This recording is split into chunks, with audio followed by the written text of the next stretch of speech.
ni Lord sa atin na tatagal ang ating mga angkan. Siguro naman ayaw mo mawala agad ang nanay at tatay mo. Amen? Amen. Kaya naman ang tatay ko, no? Nagsisisi ako dahil namatay ang tatay ko nasa Japan, after ng Japan, no? Pero talagang ganun ang kalooban na Lord John, no? Kasi pinipigilan namin, huwag kang mag-garilyo, huwag kang mag-ano, pero because he cannot read about smoking, so he's talagang nasa atin kung natagal tayo ng buhay, no? Iba lang mo nakasira sa iyong health, don't do it. Amen? Amen. Kasi minsan, alam na natin, nakasira sa health natin, lagi pa natin ginagawa. Okay, ito pa. Alam na natin, yung kasalanan ng umikot lang na ginagawa natin. Ay, yung iba, no, hindi ko naman sinasabi lahat. Ba't tayo mong bumitaw dyan sa kasalanan na laging umiikot sa buhay mo? Pareho na lang. Yung kasalanan, umiikot lang. Why you cannot bakit hindi ka magiging free dyan? Samantalang alam mo na kasalanan niya.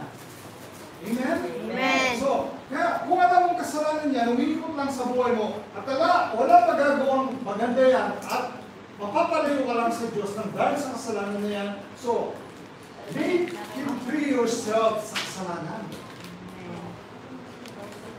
Amen? Amen. Oo, lang tayo may ganyan. Mahina.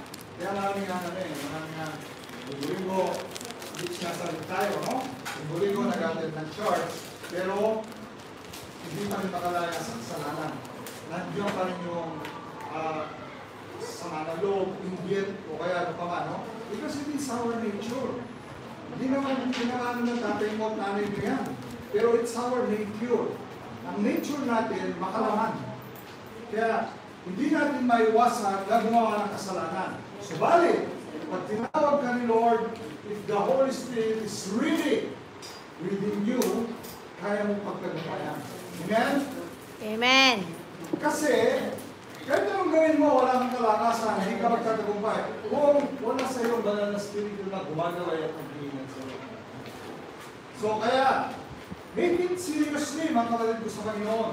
Dahil, darating ang araw, lahat tayo mawawala mapapara. So, ngayon, what do you mean about faithfulness? Ano ibig sabihin pag sinabing faithfulness? Ano sa Tagalog ang faithfulness? The word faithful. Matapat. Matapat, no? Tapat. Loyal.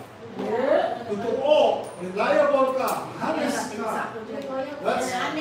That's a faithful, no? Kaya maraming mga gusto sa faithfulness na ito.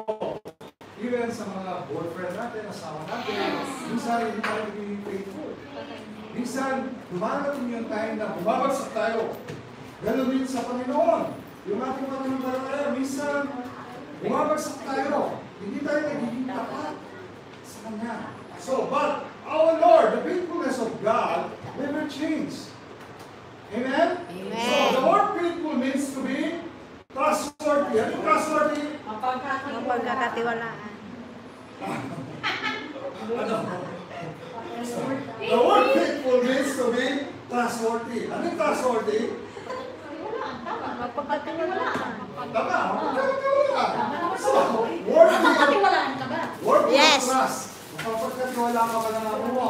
Yes. Yes. Mapagkakatiwalaan ka ng amo mo, magtulog siya. Kahit nakatalikod siya. Yung iba nga, yung mga mapagkakatiwalaan bakit? Yung lolo ko hindi mo pagkatiwala. Minsan, kinukunan ng video yung amo nila na hindi rin ng amo. Yan lang. Ako, ginagawa ko minsan.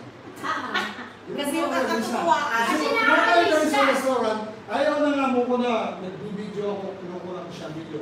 Pero pag alam kong busy siya sa cellphone niya, i-capture ko siya na hindi niya alam. Gawain ko yan. So, anong ibig sabihin nun? Mapagkakatiwala ka man? Hindi. Hindi naman ibig sabihin, hindi ka mapagkakatiwala ka, di ba? Sa ibang bagay siguro na. Sa isang bagay, halimbawa, no? Pag alam mo ang amo mo, tiwala sa'yo, don't take advantage.